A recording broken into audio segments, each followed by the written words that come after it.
رسول اکرم صلی اللہ علیہ وآلہ وسلم نے قیامت کی ہولناکیوں کے متعلق چند باتیں پیش کی ہیں، اور میں تھوڑی سی توجہ چاہوں گا کیونکہ یہ میرا اور آپ سب کا ایک اجتماعی مسئلہ ہے کہ اگر تو آخرت ہے تو پھر اس کے لیے انسان کو تیار رہنا چاہیے، اور اگر آخرت نہیں ہے تو پھر کسی چیز کے خوف کی ضرورت نہیں، اور کافر یہی کہتا ہے۔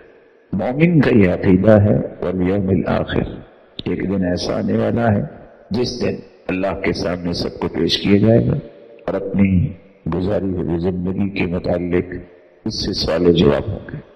رسول اکرم صلی اللہ علیہ وسلم نے فرمایا قیامت کے دن لوگوں کو اکٹھا کیا جائے گا۔ کہاں اکٹھا کیا جائے گا؟ میدان محشر میں۔ دوسری روایات میں آتا ہے وہ سفید چٹیل میدان ہوگا اور سفید رنگ کی زمین ہوگی، کوئی چیز تاکہ چھپ نہ سکے، کوئی درخت، کوئی اوٹ نہیں ہوگی کہ کہیں کو چھپ جائے۔ بعض روایات کہتی ہیں کہ شام کے علاقے میں یہ میدان محشر بنایا جائے گا جو سفید روٹی کی مانند ہوگا۔ آدم سے لے کے قیامت تک آنے والی انسانیت اس دن حافی ہوگی، پاؤں میں جوتی نہیں ہوگی، جسم پہ کوئی لباس نہیں ہوگا۔ جس طرح دنیا میں انسان آتا ہے بے لباس، اسی طرح ہی حاضر ہوگا۔ جس طرح بال بکھرے ہوئے ہوں گے یہ اللہ کے سامنے آئے گا، جس طرح دنیا میں انسان آتا ہے اس کا خطہ نہیں کیا ہوتا، اسی طرح اللہ کے سامنے حاضر ہوگا۔ اتنی بات سننے پہ قیامت کی ہولناکیاں بھول گئی سیدہ عائشہ جو روایت کر رہی ہیں، ان کو ایک اور فکر چمٹ گئی۔ کہتی ہیں یا رسول اللہ، اے اللہ کے رسول صلی اللہ علیہ وسلم، آپ فرما رہے ہیں کہ قیامت کو اللہ کے سامنے جائیں گے، لباس نہیں ہوگا، کیا دنیا میں تو ہم نے پردہ کیا، حفاظت کی، تو قیامت کو مرد اور عورتیں ایک دوسرے کی طرف دیکھیں؟ آپ صلی اللہ علیہ وسلم نے فرمایا یا عائشہ، اے عائشہ، اتنی ہولناکی ہوگی کہ کسی کو دیکھنے کا خیال بھی نہیں آئے گا۔ ہولناکی کیسے ہوگی؟ اس کی وضاحت دوسری حدیث بیان کرتی ہے، صحیح مسلم کی روایت ہے، رسول اللہ صلی اللہ علیہ وسلم نے فرمایا ہر شخص اپنی بدعمالی کی وجہ سے پسینے میں ہوگا۔ کیسے پسینے میں ہوگا؟ کسی کا پسینہ اس کے جسم سے نکل کے اس کی ایڑیوں تک آ جائے گا، جیسے پانی ہے، پانی میں انسان کھڑا جس کے جسم کا پسینہ ہوگا، اور کسی کا پسینہ اس کے جسم سے نکل کے اس کے گھٹنے تک آ جائے گا۔ کچھ ایسے بھی ہوں گے جن کا پسینہ ان کی کمر تک ہوگا، اور وہ پانی میں نہیں کھڑے، اپنے جسم سے نکلنے والے پسینے میں ہوں گے، موت نہیں آئے گی۔ آپ سوچ لیں کہ جسم سے نکلنے والا پسینہ انسان کو کتنا پریشان کرتا ہے۔ آپ سب گرمی میں 8 گھنٹہ گرمی میں کھڑے ہو کے دیکھیں کیفیت کیا ہوتی ہے، اور کچھ ایسے بد نصیب ہوں گے ان کا پسینہ ان کے منہ تک ہوگا جیسے لگام پہنائے۔ اللہ کے حساب و کتاب شروع ہونے تک یہ کیفیت جاری ہے۔ رسول اللہ صلی اللہ علیہ وسلم نے فرمایا قیامت کے دن لوگ پسینے میں ہوں گے، یہاں تک کہ 70 ہاتھ پسینے میں ڈبکیاں کھا رہے ہیں۔ ایسی ہولناک کیفیت میں انبیاء کی زبان پہ بھی ایک ہی لفظ ہوگا یا ربی سلم سلم، اے اللہ ہمیں بچا لے، اے اللہ ہمیں بچا لے۔ کوئی نبی اور کوئی فرشتہ ایسا نہیں ہوگا جو کھڑا کھڑا زمین پہ نہیں گر جائے، لیکن اللہ کے یہ فیصلے ہیں، اللہ اپنے پیغمبروں کو بھی محفوظ کریں گے اور اپنے فرشتوں کو بھی۔ اس وقت حساب جب شروع ہوگا تو صفحے بنائی جائیں گے، اور حساب اس وقت تک شروع نہیں ہوگا جب تک اللہ تعالیٰ کے پیغمبر سفارش نہیں کریں گے۔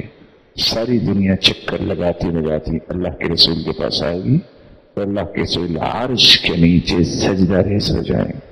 اللہ عز و جلال پہ فرمائیں گے ارفع رأسک، اپنے سر کو اٹھائیے، آپ سوال کیجئے تمہیں عطا کیا جائے گا، سفارش کیجئے تمہاری سفارش کو سنا جائے گا۔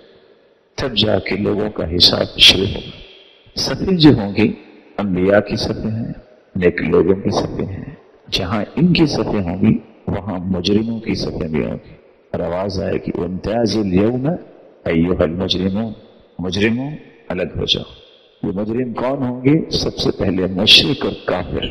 اللہ فرمائیں گے اے آدم کی اولاد، میں نے تمہیں کہا نہیں تھا میری عبادت کرنا، شیطان کی پیروی نہ کرنا، وہ تو تمہارا دشمن ہے۔ وہاں ایسے لوگ بھی ہوں گے جن کو عرش کا سایہ ملے گا، وہاں ایسے لوگ بھی ہوں گے جن کو اللہ تعالیٰ نور کے ممبروں پہ بٹھائیں گے جو عدل و انصاف کرنے والے ہیں، ایسے لوگ ہوں گے جن کو کستوری کے ٹیلوں پہ بٹھائیں گے، اور ایسے لوگ ہوں گے جن کو روشنی کے ممبروں پہ بٹھائیں گے جو رب کی رضا کے لیے ایک دوسرے سے محبت کرتے ہیں۔ اس کے مقابلے میں ایسے لوگ ہوں گے جو زمین کے نیچے دھن سے ہوئے ہوں گے اور چیخے مار رہے ہوں گے، جنہوں نے کسی کی زمین ہتھیائی ہوگی، ناجائز قبضہ کیا ہوگا، 7 زمینوں کا طوق اسے پہنا کے 7 زمینوں کے نیچے دھنسا دیا جائے۔ کچھ ایسے ہوں گے ان کے ہاتھ بندھے ہوں گے، ان کے پاؤں بھی بندھے ہوں گے اور وہ چیخ چلا رہے ہوں گے۔ کچھ ایسے لوگ بھی ہوں گے جن کی گواہی کے لیے زمین اور وہ اشیاء گواہ بن کے اس کے خلاف گواہی دے رہی ہوں گے۔ کچھ ایسے ہوں گے کہ جمع تو انسانوں نے ہونا ہے لیکن جانور، یہ گائے اور یہ اونٹ اور اس طرح کی چیزیں اسے ٹکرے مار رہی ہوگی، اور دنیا کھڑی ہے اس کو اپنے پاؤں تلے رونگ رہی ہوگی، کیوں؟ یہ زکوٰۃ نہیں دیتا تھا۔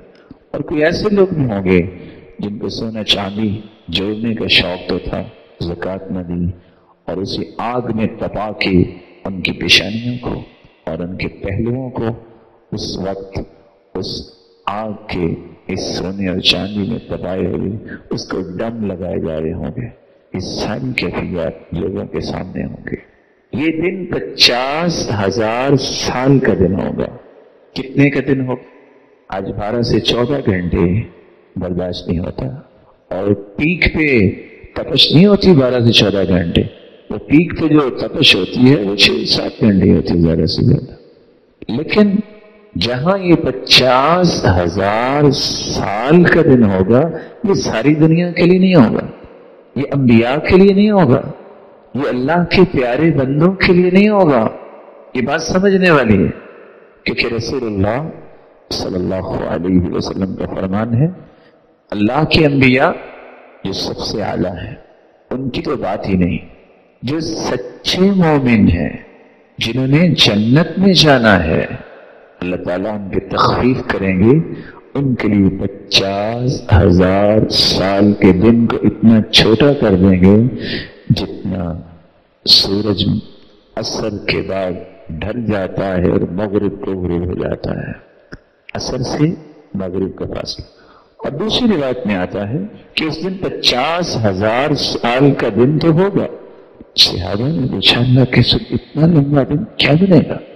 آپ نے فرمایا، اس ذات کی قسم جس کے ہاتھ میں میری جان ہے، اللہ تعالیٰ کے پیارے بندے، نیک اور صالح بندے، ان پہ اللہ اتنی تخفیف کرے گا، ان کے لیے اتنا دن ہوگا جتنی دنیا میں وہ ایک نماز پڑھتے ہیں۔ اندازہ نماز کا بیان کیا گیا، لیکن مومن کہتے اس کو ہے جو نماز کا پابند ہوتا ہے۔ رسول اللہ صلی اللہ علیہ وآلہ وسلم نے فرمایا، اللہ تعالیٰ اپنے نیک بندوں کو انعام کیا دیں گے؟ یہ وقت بھی جو گزارنا ہے ایک کھڑے ہو کے نہیں گزارنا، ان کے لیے نور کی کراسی کرسیاں ہوں گی، اور اللہ حضر جلال اس وقت بھی اپنے بندوں پہ عرش کا سایہ تو جن کو ملنا ہے، بقیہ لوگ جو اللہ کے پیارے ہوں گے ان پہ غمام بادلوں کا سایہ ہوگا۔ دن کی ایک گھڑی جتنا وقت ہوگا یا گھڑی کا بھی کچھ حصہ۔ رسول اللہ صلی اللہ علیہ وسلم نے یہ باتیں کیوں بیان کی؟ آپ کے سامنے دو راستے ہیں، 50,000 سال کے دن میں کھڑے ہونا ہے، یا اللہ کے پیارے بن کے اس 50,000 سال کو عصر سے مغرب تک کا وقت دیکھ لیں، یا ایک نماز کا وقت دیکھ لیں۔